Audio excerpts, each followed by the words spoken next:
Hello friends, welcome to my channel. இன்றைக்கி நம்ம அவரக்காய் பொரியல் எப்படி செய்யலான்னு பார்க்கலாம். வாங்க நம்ம சேனலுக்குள்ளே போய் செக் அவுட் பண்ணுவோம்.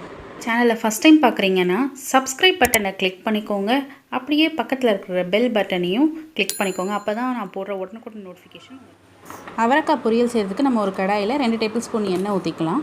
எண்ணெய் சூடானோன்னா 1 டேபிள் ஸ்பூன் கடுகு, 1/4 டேபிள் ஸ்பூன் உளுத்தம்பருப்பு, 1 டேபிள் ஸ்பூன் அளவுக்கு சீரகம், அதுக்கப்புறம் கொஞ்சம் பெருங்காயத்தூள்,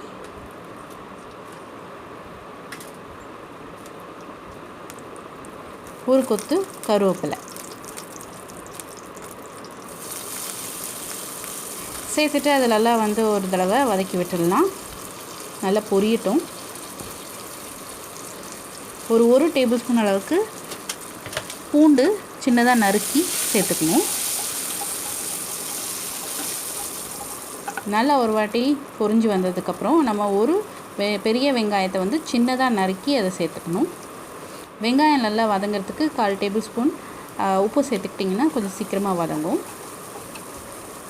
வெங்காயம் நல்லா வதங்கட்டும். வதங்கி முடிஞ்சதுக்கப்புறம் நம்ம ஒரு கப் அளவுக்கு இந்த மாதிரி சின்ன சின்னதாக நறுக்கி வச்சுட்டு அவரைக்காவை சேர்த்துக்கலாம். அவரைக்காவை முதல்ல தண்ணி ஊற்றிடாதீங்க. ஃபஸ்ட்டு எண்ணெயிலே நல்லா வதங்கட்டும்.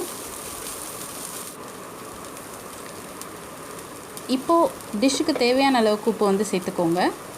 1/4 ஸ்பூன் மஞ்சத்தூள் சேர்த்துக்கோங்க. மிளகாய் தூள் சேர்த்துக்கோங்க. நான் இங்கே பச்சை மிளகாய் சேர்க்கல, அதுக்கு பதிலாக குழம்பு மிளகாய் சேர்த்துருக்கேன். சேர்த்துட்டு எல்லாத்தையும் நல்லா வதக்கிக்கோங்க. நல்லா அதை எண்ணெயிலேயே மசாலா அண்ட் அந்த இதுவும் நல்லா அவரைக்காவும் நல்லா வதங்கி வரணும். ஸோ அதுக்காக வெயிட் பண்ணுங்கள். நல்லா வதங்கினதுக்கப்புறமா தக்காளி சேர்த்துக்கோங்க. ஏன் அப்படின்னா தக்காளி முன்னாடியே சேர்த்துக்கிட்டிங்கன்னா அது வேகாது.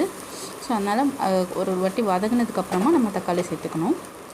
சேர்த்துட்டு இதை மூடி வச்சிடலாம். மூடி வச்சதுக்கப்புறம் பாருங்கள், நல்லா மசாலாவும் தக்காளி எல்லாமே நல்லா மசிஞ்சு வந்திருக்கு. இப்போ கொஞ்சமாக தண்ணி தெளிச்சுக்கோங்க. ஏன்னா நல்லா சாஃப்டாக இருக்கும். நம்ம தண்ணி தெளித்து இன்னொரு வாட்டி கொஞ்சம் நேரம் மூடி வச்சோன்னா நமக்கு இன்னும் நல்லா மையாக சாஃப்டாக இருக்கும். சாப்பிட்றதுக்கு கருக்கு முறுக்குன்னு இல்லாமல் நல்லாயிருக்கும்.